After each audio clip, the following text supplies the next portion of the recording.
In the case of Congressman Saldico, yes, he is willing to be a witness. Kung hindi man siya napayagan sa Blue Ribbon Committee na mag-Zoom, and we have done that, alam niyo ho yan, under suspended rules, pinapayagan natin yan. Alam nyo, si Saldico, matagal na nahimik. Pero ngayon, nagsalita ng muli. Ayan, pakinggan po natin.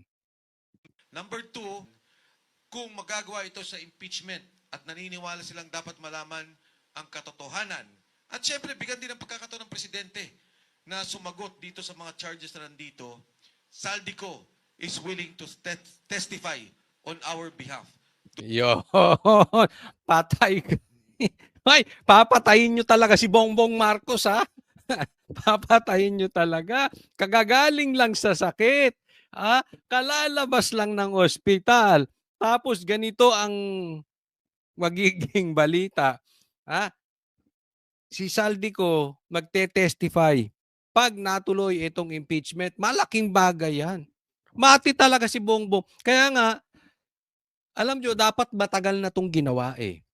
Nagkaloko-loko na lang. Dahil pumasok tong si Tito Soto, tapos ipinalit yung kanyang kumare na si Lacson, ayun, nawala na. Pero ang tinuturo talaga dyan yung tambaluslos at saka yung presidente. Ngayon, magte-testify sa impeachment. Pero teka muna, meron tayong narinig from a reliable person. Bubwit sa bubwit natin. Nako, meron na naman. Sige, mamaya konti pag-usapan natin yan. Dun sa graft and corruption issue at sa lahat na nalalaman niyang bigayan ng pera, maging yung pag-aayos ng budget in the program allocation. Kung kay Saldico, was he voluntarily offered the being the state witness, o kayo po ay nagkumbinsi sa kanya mag-state witness? Nung malaman ni Saldico na mag-file ng impeachment complaint at lalo't malaman niya na pinlock, he is willing to testify to enhance the impeachment complaint we have filed. Ayun. Teka muna. Mukhang nakakausap ni Defensor o nung abogado si Saldico dahil hindi mahanap-hanap. Napakalinis nating mga sekretary na Rimulya Brothers na walang anak na adik. Oy, bakit may ganon? Pambihira. Ito mga Rimulya Brothers, wala yan. Malilinis yan. Walang kinalaman sa gambling yan, sa pogo at sa droga. Pero hindi nila mahanap-hanap si Saldico. Pero ito, nung nalaman may impeachment, hinarang yung impeachment, gusto nang mag-testify. Tapos, so ibig sabihin, baka nakakausap nga ni Defensor.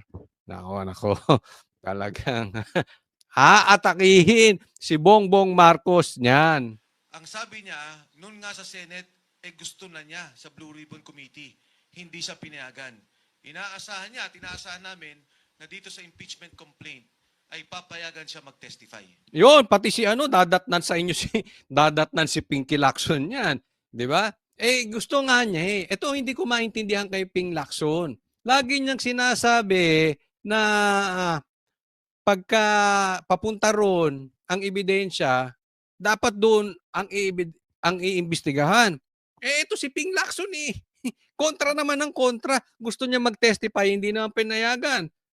Hindi naman natin alam kung talagang sino hindi pumayag dyan, si Tito Soto o si Pinky, pero parehas naman silang kumukontra-kontra sa mga ganyan. Ayaw nila mag-testify. Gusto nila naka-oath. Diba? Nag-take ng oath. Yung iba naman hindi nagtitake ng oath, pinapayagan namang mag-testify. Pero itong matindi niyan. Wala kayong awa kay Bongbong Marcos. Kalalabas lang ng ospital. Gaganyanin nyo na. Ganyan pa ang balita. Pero alam nyo, may balita tayo ito daw si Bongbong Marcos. Di umano.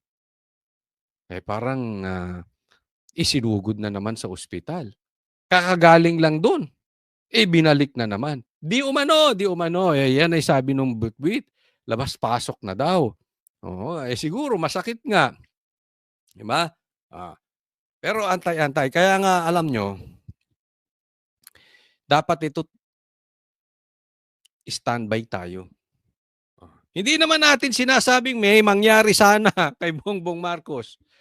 Pero BP Sara, huwag kang maglalayo, huwag kang punta ng punta sa dahig.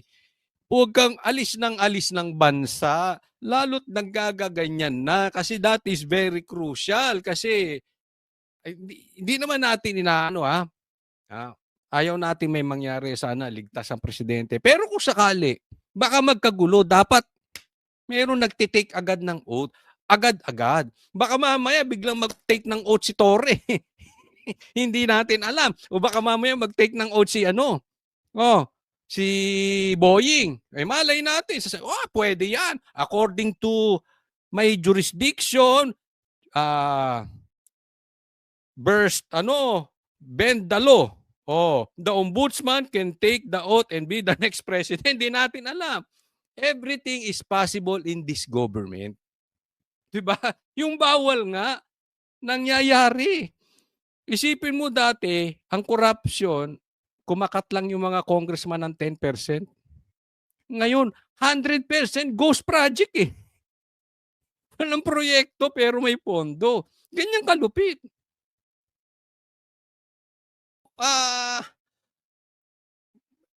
Matindi talaga ito. But kidding aside, dapat andito si VP Sara. Critical to. Hindi naman nahamin yung mga yan eh. Ng katotohanan, ng totoong kalalagayan ni Bongbong Marcos. So, lalo't ganito, sunod-sunod yan. Hindi na nila talaga mapipigilan to. Sabog na sabog. Kumbagat sa baho, ito'y talagang sobrang baho na. Parang itinapo mo yung basura ng buong Maynila sa isang kwarto. Mangangamoy at mangangamoy, hindi na kayang itago. So, dapat, sooner or later, victory is at hand. Mike, Yeah, go ahead. can you give us details on your communications with Saldico? Did he call you? Did you call him? What was the purpose of the call? Etc. At a proper time, I will divulge. Pero ang primary sa akin is that he is willing to testify before the committee when asked. Kasi very critical yung kanya eh. As pointed out by Attorney Topacio and all the lawyers here, personal knowledge yung kanya. Nag-deliver siya nung sa 25 billion, nag-deliver siya sa Tamarind nung 800 and 200 million. Hindi, iba pa yun. Iba pa yung kay Yusek Bernardo at yung mga deliveries ng pera. So, at the proper time, Tina, magsasalita ako dyan, I will divulge it. Of course, alam kong critical na malaman sino ba lumapit, sino ba nagsalita, at ano yung kanyang interest to present.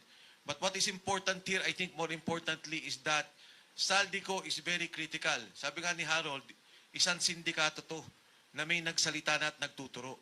Importanteng malaman natin ang katotohanan dito. Kung walang alam si Presidente, sinasabi niya hindi siya tumatanggap, tingnan natin, ipaliwanag niya. Pero Saldico is very clear about it and very direct on the bribery at yung pagbibigay niya ng delivery ng pera kay Pangulong Bongbong Marcos. Yun, matindi. So, ang issue dito, tinanong siya, sinong lumapit? Sinong kumukonta kay Saldico? Hindi mo na sinabi nitong si Mike Defensor. Ang para sa kanya, hindi yun ang importante. Ang importante, sindikato ito. Maikukumpara yung nakawan sa Ghost Projects as sindikato. So magkakasama yung mga yan. Sabi nga ni Lebiste, 5 sekretary involved. May 2 nang natanggal. Ang total niyan, 7. 5 meron pa nakaupo hanggang ngayon. Ganyan po kalupit yan. Kaya sindikato yan. At kaya, very convincing, kahit korte tatanggapin ang mga salaysay ni Saldico because he is one of the syndicate. Membro po siya ng sindikato na yan. At siya mismo ang nagdi-deliver. Hindi yung narinig ko kay ganito, narinig ko kay ganito. Hindi, siya mismo nagdi-deliver kay Tambaloslos at kay Presidente. Kaya nga sinasabi, walang kasalanan si Presidente. Di, harapin nyo. Sagutin ninyo. Si Tambaluslos din, sinasabi niya, hindi siya kukuha ng pera ng taong bayan kahit ni isang kusing hindi siya kukuha. Eh di patunayan nyo. Di ba? Eh wag si Lacson ng sagot ng sagot. Ang problema natin dito, si Presidente at si Tambaluslos, tahimik. Tapos si Lacson ng salita. Eh, hindi naman siya ang tinatanong. Di ba? Harapin nila. Clarification lang. Saan siya magte-testify? Blue Ribbon or sa impeachment sa House Committee on Sa Justice? impeachment Hindi nga papatay. Blue ribbon o sa impeachment, hindi yan. Imposible. Imposible po na pagsasalitain yan sa impeachment. Lalo't lalo na si Ping Lacson at si ang hari dyan, si Tito Soto. Pero, may good news ako. Mamaya, pag-usapan natin yan. Dito muna tayo. Ha? Valentina, once inallow nila to and we are given a chance to consolidate and to have the witnesses, Saldico will be one of our major witness. Add ko lang bakit si Saldico is the best witness sa kickbacks issue ng aming complaint. He is a co-conspirator and under the rules of evidence, a co-conspirator can be presented as a witness. Kaya hindi nila pwedeng sabihin walang alam si Saldico. Siya ang may alam. And besides, he's the former chair of the Appropriations Committee of the House of Diba? Chair of Appropriation. Oh, ay siya nag-allocate ng pera. Alam niya yan. Ha? Kung bagat ganito yan, Bongbong Marcos, baka hindi napapaliwanag ng abogado mo sa'yo. Papaliwanag ko sa maiksian lang. Kung bagat sa droga, sabay-sabay kayong nagdodroga sa isang kwarto. Halimbawa lang yung wala tayong pinagbibintangan. So habang nagdodroga kayo, sabay-sabay din kayo nag-o-orgy. Halimbawa lang yan. At habang kayo'y nag-o-orgy, kinabukasan, sabay-sabay kayo nagbebenta ng droga. So ibig sabihin sa inyo binabagsak. Example lang. Ibig sabihin parte siya niyan. Nakikita niya. Kayo naggaganon. Kayo nag-o-orgy. Credible siya. Tama o tama-tama? May tama ka. May tatamaan talaga kayo sama-sama sa kwarto. O, di ba? So reliable si Saldico. Pero tingnan natin kasi parang biglang nawala eh. Puntahan muna natin yung impeachment. Sana ito ay matuloy. Kasi nga, ang dami nagsampa ng impeachment, meron pang tanim impeachment si Bongbong Marcos. Di ba? Eh para magkaroon ng 1-year bar rule. Tapos yung impeachment na legit, yung sinampan itong sila Defensor et al., kasama sila Chavit, hindi tinanggap. Pero yan, pag nag-push through yan, guaranteed yan. Tapos na po ito.